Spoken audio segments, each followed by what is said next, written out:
이렇게 늦은 시간까지 이렇게 많은 분들이 계실 줄은 제가 몰랐습니다.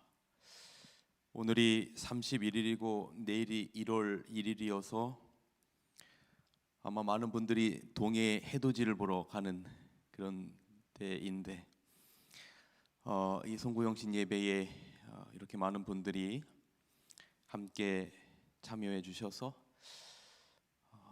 귀한 시간을, 귀한 또 신앙의 추억을 함께 나눌 수 있음에 감사를 드립니다. 지난 한 해를 돌이켜 보면 저에게 있어서도 대단히 큰 축복의 시간이었습니다. 지난 한 24년의 목회 시간 동안 그 어떤 시간보다도 올해 한 해 청년인교회에서 제가 여러분들과 함께 보낸 시간은 그저 빈말로 드리는 것이 아니라 저에게 특별히 뜻깊고 더 의미가 있는 시간이 아니었나 그렇게 생각을 합니다. 사실 많은 것들을 사실은 제가 배웠습니다. 배우면서 한 해를 그렇게 보냈고 또 여러분들의 사랑과 또 귀한 협력에 감사하면서 지난 한 해 동안 하나님께서 저희 교회에 많은 축복들을 허락해 주셨습니다.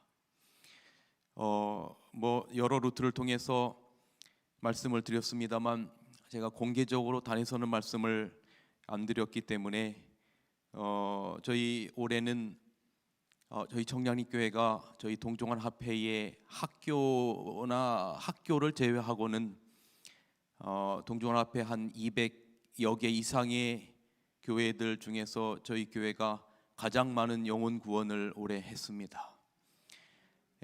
하나님의 은혜고 우리 성도들께서 정말 저는 그 6주 전도회의 그 추억을 잊지 못합니다. 얼마나 같이 가슴 뜨겁게 6주의 시간들을 보냈는지, 그리고 또 많은 축복들을 허락해 주셔서 또 11조도 정말 하나님의 은혜 가운데 많이 상승했습니다.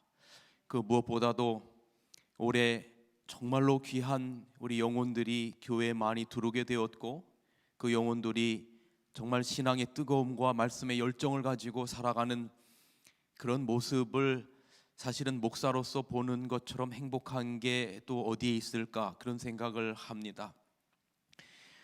목회를 하면서 가장 큰 감동과 가장 큰 축복은 하나님의 말씀이 성도들의 삶 속에서 경험되고 그 뜨거움을 체험하면서 살아가는 모습들을 바라보는 것처럼 목회자의 감동이 어디 있을까 하는 그런 생각을 해보게 되는데 올해 그런 감동을 여러분들께서 저에게 참 많이도 주셨습니다. 정말로 하나님의 은혜고 여러분 모두에게 감사를 드립니다. 정말 2022년 마지막 말씀입니다. 오늘은 하나님이 저에게 특별한 안식일에 체력을 주시지 않으면 제가 사실은 견디기 어려운 날입니다. 오늘 오전에 말씀을 진행을 하고 또 우리 텐마루 다락방에서 또 말씀을 하고 저는 성격상 그냥 조용조용 하는 게 잘 안 돼요. 그래서 또 이렇게 말씀을 전하고 그다음에 오늘 이 말씀을 또 준비하면서 그럼에도 불구하고 하나도 힘든 느낌이 사실 없어요 저에게 지금. 왜냐하면 여러분들과 함께하는 시간이 참 좋고 그다음에 올해 마지막으로 보내는 이 말씀을 어떤 말씀을 준비해야 될까. 사실 지난 주에는 제가 여러 가지 말씀을 준비했어야 됐어요. 오늘 안식일 설교와 또 다락방 말씀과 또 성만찬의 짧은 메시지와 또 이 시간의 말씀과 내일 새벽 기도회까지 계속 이어지는 말씀들을 준비를 했습니다. 오늘 정말 2022년 마지막 이 시간에 여러분에게 드리고 싶은 말씀을 고민하다가 기다림의 은혜라고 하는 제목으로 짧은 시간의 말씀을 드리려고 합니다. 베드로서 3장 8절로 13절의 말씀을 제가 읽습니다. 사랑하는 자들아, 주께는 하루가 1000년 같고 1000년이 하루 같다는 이 한 가지를 잊지 말라. 주의 약속은 어떤 이들이 더디다고 생각하는 것 같이 더딘 것이 아니라 오직 주께서 너희를 대하여 오래 참으사 아무도 멸망하지 아니하고 다 회개하기에 이르기를 원하시느니라. 그러나 주의 날이 도둑같이 오리니 그날에는 하늘이 큰 소리로 떠나가고 물질이 뜨거운 불에 풀어지고 땅과 그 중에 있는 모든 일이 드러나리로다. 이 모든 것이 이렇게 풀어지리니 너희가 어떠한 사람이 되어야 마땅하뇨? 거룩한 행실과 경건함으로 하나님의 날이 임하기를 바라보고 간절히 사모하라. 그날에 하늘이 불에 타서 풀어지고 물질이 뜨거운 불에 녹아지려니와 우리는 그의 약속대로 의가 있는 곳인 새하늘과 새 땅을 바라보도다. 아멘. 우리는 예수님의 재림을 기다리는 백성들입니다. 아멘입니까? 제가 태어나 보니까 안식일 교인이었습니다. 태어나 보니까 재림 교인이었어요. 태어나 보니까 저희 집이 교회였고, 태어나 보니까 저희 할머니가 예배소장이었고, 태어나 보니까 찬미를 부르는 가정에서 자랐고, 태어나 보니까 말씀을 듣는 가정에서 자랐어요. 얼마나 어릴 적에 할머니께서 대꼬챙이 같은 신앙을 가지셨는지, 텔레비 보면 하늘나라 못 간다고 텔레비를 다 없애고, 어릴 적에 그 만화 영화 마징가 제트 얼마나 보고 싶은지, 그런 거 보면 하늘나라 못 간다고 생각하고 자랐습니다. 새우깡 하나 먹고 얼마나 회개했는지 몰라요. 새우깡 안에 딱지가 들어있어서 새우깡을 먹고 싶어서가 아니라 그 딱지 모으려고 새우깡 샀는데 그냥 버리기에는 너무나 아까워서 그거 하나 먹었다가 새우깡 먹으면 하늘나라 못 가는 줄 알고 그 어린 마음에 얼마나 기도하며 회개했는지, 그런 신앙의 분위기 가운데 자라면서 예수님께서 반드시 우리 시대 안에 오신다라고 하는 이야기를 제가 인식이라고 하는 게 생기면서부터 귀에 딱지가 않고 들었습니다.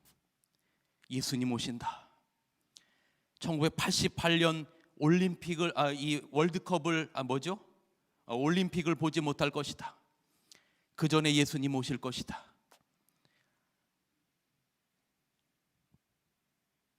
그런데 2022년이 지나고 23년이 이제 몇 시간 후면 다가오는데 아직 예수님은 오시지 않고 있습니다. 우리가 왜 교회 나옵니까? 예수님의 재림을 여전히 기다리고 있기 때문에 그렇습니다. 구약이 이 땅에 초림하실 메시아에 대한 기다림이었다면, 신약은 다시 재림하실 예수님에 대한 소망입니다. 우리는 그 소망을 아직도 미련한 것 같이 버리지 않고 살아갑니다. 여러분도 그렇습니까? 그렇게 일찍 오실 것 같은 예수님 아직도 오시지 않는데, 그 예수님 여러분 아직도 기다리며, 어쩌면 믿음의 눈을 갖지 못한 사람들이 보면 어리석어 보이는 그런 기다림을 우리는 하고 살아갑니다. 우리 인생이 가만히 보니까 기다림의 연속인 것 같아요. 버스를 타기 위해 길게 늘어서 있는 행렬 속에서 기다림이 있고, 남편의 퇴근 시간에 맞춰서 밥상을 차려놓고 준비하고 있는 아내의 손길, 아내의 기다림이 있고, 꿈을 이루기 위한 인생의 설계를 하는 젊은이들의 큰 기다림이 있고, 봄철에 씨를 뿌리는 농부의 마음속에도 추수에 대한 기다림이 있어요. 밤잠 설쳐가며 공부하는 학생들의 포부 속에도 기다림이 있어요. 이렇듯 우리네 인생에는 크고 작은 기다림으로 가득 차 있어요. 저희 둘째 아이는 뭐를 기다릴까요? 지금 군대가 있습니다. 뭐를 기다릴까요? 오매불망 제대를 기다려요. 제가 보니까 군생활 하는 것 같지도 않게 하는데 자기가 볼 때는 엄청 힘든 겁니다. 뭐를 기다리냐면 내년에 있을 제대를 기다려요. 신앙도 기다림이라는 생각이 들어요. 하나님의 약속을 믿고 그 약속이 이루어지기를 기다리는 것이 우리의 신앙이 아닐까. 성경을 가만히 보면 참 많은 기다림의 이야기들이 있어요. 여러분 한번 생각해 보세요. 노아가 먼저 배 짓겠다고 그랬어요? 하나님이 노아 보고 방주 지으라고 그랬어요? 누가 지으라고 했어요? 하나님이 지으라고 그랬어요. 그리고 비가 오겠다고 지으라고 그랬어요. 그런데 비가 한 1년이나 2년쯤 있다가 오면, 아니면 방주 짓는 시간이 걸릴 것 같으면 적어도 한 5년 안에는 하나님도 양심이 있으시면 오셔야지, 아니 비가 오게 해야죠. 근데 10년을 기다려도 비가 와요 안 와요? 안 와요. 20년을 기다려도 비가 와요 안 와요? 안 와요. 여기 신앙생활 40년 이상 하신 분 손 들어 보십시오. 50년 이상 하신 분 손 들어 보십시오. 60년 이상 하신 분 손 들어 보십시오. 70년 이상 하신 분 손 들어 보십시오. 자, 80년 이상 하신 분 손 들어 보십시오. 70년 이상 하신 분도 꽤 많으세요. 근데 노아가 비가 온다라고 말해서 방주를 짓고 70년이 돼도 비가 와요 안 와요? 안 와요. 아니 80년이 되면 와야죠. 80년이 돼도 비가 와요 안 와요? 이거 하나님이 약속 뭔가 잘못된 거 아니야? 그런 생각 했겠어요 안 했겠어요? 이거 세대가 변하고 지금 이게 얼마나 세상이 급변하는데 아직도 사람들이 생각할 때는 노아가 하는 얘기는 아직도 비 온다는 얘기예요. 그 얘기 10년 전에, 20년 전에, 30년 전에, 50년 전에, 60년 전에, 70년 전에, 100년 전에 들었는데도 아직도 비가 오지 않는다는 겁니다. 그러니 노아가 비 온다는 얘기 할 수 있겠어요 없겠어요? 그런데 그 조롱당하면서 보냈던 긴 시간이 지나고 120년 후에, 그것도 플러스 7 은혜 기간 일주일이 지나고 난 다음에 사람의 시각이 아니라 누구의 시각에? 하나님의 시각에 정확하게 비가 내렸습니다. 아브라함이 하나님을 불렀습니까? 하나님이 아브라함을 불렀습니까? 하나님께서 아브라함을 부르시고 열국의 아비로 약속하시고 내가 너에게 아들을 주겠다고 약속하시고 75세에 약속하시고 아들을 주겠다고 약속하면 적어도 한 1, 2년쯤 후에는 아들이 생길 것이라고 생각했겠죠. 76세가 되고 7세가 되고 80세가 되고 90세가 돼도 아들이 생겨요 안 생겨요? 아무리 하나님이 약속하더라도 하나님께서 다 잊어버린 것 같은 겁니다. 그래서 차라리 내 능력이 더 낫겠다, 자기의 뜻대로 여인을 구해서 자식을 낳죠. 하나님 하시는 이야기가 그 자식에게 내 대를 이을 후사가 날 게 아니야, 내가 너에게 말했던 하늘의 별처럼 날 자식은 그 여인에게서 날 자식이 아니야. 그럼 좀 빨리 좀 주시든지요. 몇 세가 됐을 때? 100세가 됐을 때 25년을 기다리게 하셨습니다. 하나님께서 이스라엘 백성들을 부르셨습니다. 이스라엘 백성이 하나님을 부른 것이 아니라 하나님께서 이스라엘 백성들을 부르셨습니다. 애굽에서 불러내셨습니다. 그리고 적과 꿀이 흐르는 광야로 보내겠다고 약속하셨습니다. 그리고 출애굽했습니다. 기적도 보았습니다. 아니 그러면 적어도 광야 생활 그냥 한 1년 2년 하다가 말게 하셔야지요. 아니 그래도 길면, 아직도 훈련이 안 돼 있으면, 여호와의 군대라고 했는데 그럼에도 불구하고 아직도 훈련이 안 돼 있으면 한 10년 정도 시켰으면 보내셔야죠. 20년이 지나고 30년이 지나도 가나안 땅에 갈 기미가 보이지 않는 겁니다. 40년을 기다리게 하셨습니다. 하나님이 다윗을 부르시고 왕으로 약속하시고 사무엘을 통하여 기름 부으셨으니, 와 기름 부었다, 교회에서도 기름 부으면 바로 집사고 장로고 기름 부으면 목사 아닙니까? 그런데 왕을 하고 칭하시고 내가 너를 왕으로 세우겠다고 하시고 사무엘을 통하여 다윗에게 기름을 부으시고 1년이 지나면 왕으로 세워주셔야죠. 아니 5년이 지나면 세워주셔야죠. 7년이 8년이 지나면 세워지셔야죠. 아니 10년이 지나면 세워주셔야죠. 15년을 기다리게 하셨어요. 가만히 보니까 우리 믿음의 노독들의 신앙도 기다림의 연속이었고 그 기다림의 연속은 평탄한 길이 아니라 고난의 시간이었습니다. 억울한 것은 이 기다림이 나로 인해서 시작됐다면 억울하지는 않지, 하나님께서 하나님의 백성들을 부르시고 기다리게 하시는 겁니다. 그러면 기다리게 하시면 평안하게라도 해주셔야죠. 추운 겨울에 따뜻하게라도 해주셔야 되고, 더운 여름에 시원하게라도 해주셔야 되고, 배고플 때 배부르게 해주셔야 되고, 목마를 때 목마르지 않게 해주셔야죠. 하나님께서 부르시고 그렇게 긴 시간 기다리게 해 놓으시고, 그 기다림의 시간이 평탄의 길이 아니라 고난의 시간이었어요. 하나님께서 여러분이 하나님을 택한 게 아니고 하나님이 여러분을 택하셨습니다. 아멘입니까? 이사야 41장 내가 너를 택하고 실어버리지 아니하였노라. 내가 너를 택하였다. 너희가 나를 찾은 것 같은데 그게 아니고 내가 너를 모태에서부터 구별하여 택하여 나의 아들과 딸로 삼았다. 그러셨으면 하나님, 제가 하나님 보고 택하달라고 한 거 아닌데 하나님께서 나를 택하셨으면 빨리 약속을 이루어 주셔야지요. 너무 오래 기다리게 하신단 말이죠. 그래서 기다리지 못하고 포기하는 사람들도 참 많이 있습니다.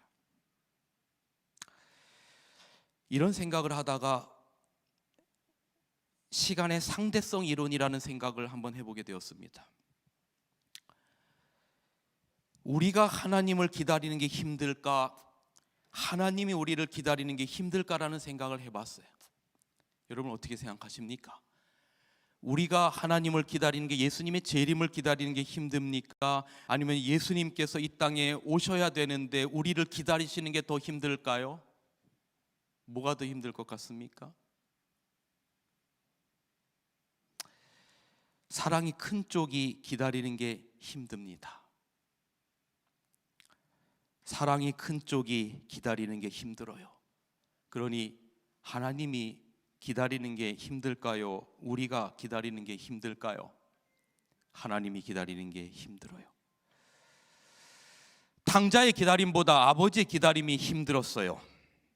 그런데 오늘 제가 읽은 본문 11절에는 뭐라고 기록하고 있냐면 이 모든 것이 이렇게 풀어지리니 너희가 어떠한 사람이 되어야 마땅하냐. 이 모든 것이 이렇게 풀어진다라고 하는 말은 사랑하는 자들아 주께는 하루가 천년 같고 천년이 하루 같은 이 한 가지를 잊지 말라. 주의 약속은 어떤 이에 더디다고 생각하는 것처럼 더딘 것이 아니라 오직 너희가 회개하여 정말로 오래 참고, 그래서 아무도 한 사람도, 오늘 이 자리에 계신 여러분 한 분도, 우리 청량리교회 모든 성도들이 한 분도 멸망치 않고 다 회개하기에 이르기를 원하시느니라. 그 다음에 뭐라고 말했냐면 주의 날이 도둑같이 오리니, 그 다음에 이 모든 것들이 이렇게 풀어지겠다라고 한 이 말은 무엇인고 하면 반드시 그날은 온다, 그 말입니다. 기다림에 지쳐버린 너희들의 마음은 알지만 그날이 온다, 그 말입니다. 누구의 때에 온다, 그 말입니까? 하나님의 때에 온다, 그 말입니다. 그러니 너희가 어떠한 사람이 되어야 마땅하냐 우리들에게 물어보고 있습니다. 사도 베드로가 오늘 본문에서 우리들에게 권면하는 것은 무엇인고 하면 그날이 온다라고 하는 것입니다. 시간이 길어도 그 시간의 상대성 이론에 의하여 하나님께서 더 긴 시간을 보내고 계시는 거예요. 마치 하루가 천년 같은 시간을 보내고 계시는 겁니다. 그나마 우리는 말이죠, 이 세상에 재미난 것도 많잖아요. 제가 한때 테니스 아주 좋아해서 테니스 열심히 치는 그 한 3게임에서 많이 5게임 칠 때는 제가 예수님 오시는 거 생각하고 테니스 칠까요? 테니스에 재밌어서 칠까요? 테니스에 재밌어서 그런 거 하나도 잊어버리지 않는데, 예수님 오시는 거 생각도 안 하고 테니스 즐겁게 치는데, 우리는 그래도 이 땅에 살면서 그런 즐거운 일을 경험하면서 때로는 살아가잖아요. 그런데 하나님 아버지께서는 오매불망 무엇만을 기다리면서 계시는고 하면 내 자녀들, 내 아들과 딸들 구원할 그 시각만을 기다리고 계신단 말이죠. 그러니 하나님께서 보실 때 훨씬 더 기다리기가 힘든 거예요. 그런데 결론이 뭐냐면, 그 기다리고의 힘들고 안 힘들고의 문제가 아니라, 누구의 입장에서 더 기냐 짧으냐가 아니라, 이 모든 것이 이렇게 풀어지리니 그날은 반드시 온다는 겁니다. 너희가 어떠한 사람이 되어야 마땅하냐. 어릴 적에 두 날을 잊지 못합니다. 한 날은 소풍 가는 날이고 한 날은 운동회 하는 날입니다. 시골에서 이 특별히 소풍 가는 날은, 제가 그 초등학교 때 그 사진을 보면 지금도 있습니다. 부모님이 5일장에 나가셔서, 소풍 가는 기 전에 5일장에 가셔서 이 아들이 딸이 소풍 가는 거 신발 운동화 사옵니다. 뭐 나이키 프로스펙스 이런 거는 시골에서 신을 만한 엄두가 나지 않는 그런 거죠. 이제 이 나이키 끝에 살짝 옆으로 나와서 나이스 이런 신발, 그다음 이제 프로스펙스 끝에 하나 살짝 들어가서 프로스팍스 뭐 이런 신발들, 이제 그런 신발 하나 이렇게 딱 사오시면, 그다음에 이제 반바지를 사오십니다. 그리고 그 스타킹을 사오셨는데, 그 이게 뭡니까? 하얀 그 어린 아이들이 있는 그런 동요대회 부를 때 입는 그런 스타킹 하나 사오시고, 새로운 운동화에 옷을 입고 가슴 벅참을 가지고 어디를 가는 겁니까? 소풍을 가는 겁니다. 이 소풍을 가는데 김밥 싸들고 달걀 삶고 사이다 한 병 들면 모든 것이 행복했어요. 버스가 어디 있어요? 그 시골 충청남도 부여군 은사면 은살리 111번지 은산국민학교, 은산초등학교. 한동안 황우석 박사가 막 떴을 때는 저분이 우리 초등학교 선배다 그랬는데, 그분 이상해져가지고 그 이제 한 10리 이상을 소풍 가는 장소로 아이들이 쫙 줄을 맡아서 가는데, 옆에는 코스모스가 막 흔들려 신장로로 걸어가는, 신장로가 뭔지 아시죠? 택시 한 대 딱, 버스 한 대 지나가면 먼지가 다 뒤집히는, 포장되지 않은 그 신장로를 걸어가는데 옆에는 코스모스가 쫙 펴 있어요. 코스모스 안식일 지났으니까 한들 한들 비어 있는 길, 향기로운 무슨 길을? 가을 길을 걸어갑니다. 가는 겁니다. 그때의 추억들, 운동회 하는 날 새벽 6시부터 저희 집 바로 옆에가 초등학교였는데, 국민학교였는데, 가면 만국기가 쫙 달려있고, 가에는 뭐가 있습니까? 장사하는 아저씨들, 딱총 장사 아저씨들 막 이런 분들, 쫙 국밥하는 분들. 아마도 특별한 것을 먹을 수 있는 날이 별로 많지 않았기 때문에 그런 날들을 그렇게 기다렸는지 모릅니다. 그래서 이 두 날을 손꼽아 기다렸습니다. 그런데 그날은 왜 이리도 더디게 오는지, 그러나 반드시 그 소풍 날은 옵니다. 운동의 날은 옵니다. 여러분, 오늘 사도 바울이 오늘 우리들에게 하는 이야기는 뭐냐면, 모든 것이 이렇게 풀어지리니 너희가 어떠한 사람이 되어야 마땅하냐는 그 말의 의미는, 그 날은 꼭 온다는 것입니다. 주님이 다시 오시는 영광의 그날은, 그날이 120년 후던, 그날이 40년을 기다려야만 했던, 그날이 25년을 기다려야만 했던, 얼마나 기다려야 했던 우리의 삶 속에서 우리가 마지막 호흡을 쉬는 그날, 그리스도 안에서 잠드는 그날이 예수님께서 오시는 날이라고 하는 걸 기억하며 사시기 바랍니다. 왜냐하면 우리의 죽음과 동시에 우리의 인식은 끊어지고, 예수님이 땅에 오시면서 생명책에 이름이 기록된 여러분의 이름을 호명하셔서 의식이 들어오는 순간, 여러분의 죽음의 순간과 예수님께서 이 땅에 오시는 그날은 아무리 갭이 멀어도 잠시 동안만 잔듯하게 생각될 것이라고 했기 때문에 그렇습니다. 그날이 언제일지는 모르나 소풍날이 오듯 시간의 120년이 지나고 난 홍수의 시간은 오듯 시간이 안 가는 것 같아도 하루를 천년같이 기다리는 우리 주님께서 그날을 세고 계시기 때문에, 제가 430년이 마치는 그날이란 제목을 얼마 전에 설교했죠. 그날을 그분이 아버지께서 세시고 계시기 때문에 어느 날 예수 그리스도 우리 주께 말씀하실 겁니다. 아드님, 이 땅에 내 백성들 구원하러 가실 때가 바로 이때입니다라고 말씀하시는 하나님의 시각, 그때에 더딘 것 같았어도 그날은 반드시 오고야 말 것입니다.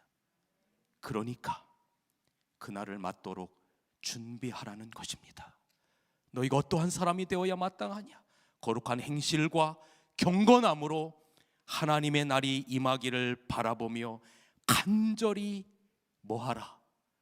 사모하라. 따라할까요? 하나님의 날이 임하기를 바라보고 간절히 사모하라. 2022년을 보내고 2023년을 넘어갑니다. 이제 예수님께서 오실 때가 한 해가 더 가까웠습니다. 확실합니까? 그렇습니다. 그날이 반드시 있을 것입니다. 말씀을 줄이면서 여기 엘렌 화이트의 원고에 기록된 글을 읽어드리고 말씀을 줄입니다. 이 땅은 하늘을 위해 준비하는 곳이다. 이 땅은 하늘을 위해 준비하는 곳이다. 여기서 보내는 시간은 그리스도인의 겨울이다. 여기는 고난의 찬바람이 우리에게 불어오고 환난의 파도들이 밀려온다. 그러나 가까운 장래에 그리스도께서 오실 때 슬픔과 탄식이 영원히 끝날 것이다. 그때의 그리스도인들은 여름을 맞을 것이다. 모든 시련들은 끝이 나고 다시는 아픈 것이나 죽음이 없을 것이다. 모든 눈물을 그 눈에서 씻기심에 다시 사망이 없고 애통하는 것이나 곡하는 것이나 아픈 것이 다시 있지 아니하리니 처음 것들이 다 지나갔음이로라. 우리 주님 다시 오십니다. 그때까지 우리 믿음의 행진, 행보를 놓지 말고 끝까지 주 안에서 충성을 하는 여러분과 제가 되기를 간절히 바라면서 오늘 말씀을 줄이겠습니다. 기도하겠습니다. 아버지 하나님, 그렇게 기다렸는데, 그렇게 주님 오실 날만을 기다렸는데 아직도 오시지 않는, 그러나 우리의 삶은 여전히 현실은 쉽지 않고 녹록지 않은 그리스도인의 겨울을 보내고 있습니다. 그러나 하나님, 우리는 예수님의 재림을 여전히 기다리는 재림 성도들입니다. 재림 성도들로 살아갈 수 있도록 도와주셨으니 감사합니다. 세상이 보는 눈은 어리석어 보이고 미련해 보여도 우리 주님께서 우리를 보실 때 얼마나 예쁘게 보실지 생각하면서 믿음의 행진, 절대로 좌로나 우로나 뒤로나 물러가지 않도록 주님 저희의 손을 붙들고 인도하여 주시옵소서. 2023년 새해를 저희가 이제 맞이합니다. 오늘 이 자리에 머리 숙인 우리 모든 성도들, 우리 이 자리에 함께하지 못했지만 우리 청량리교회 모든 성도들, 아니 전 세계에 예수님을 사랑하며 예수님을 기다리는 정말로 진실된 백성들 데리러 오실 때가 한 해 더 가까웠사오니 아버지 하나님, 주님 어서 속히 임하여 주시옵소서. 지난 한 해를 인도하신 하나님의 무한하신 은혜를 감사합니다. 그리스도신 예수님의 이름으로 간절히 기도하옵나이다. 아멘.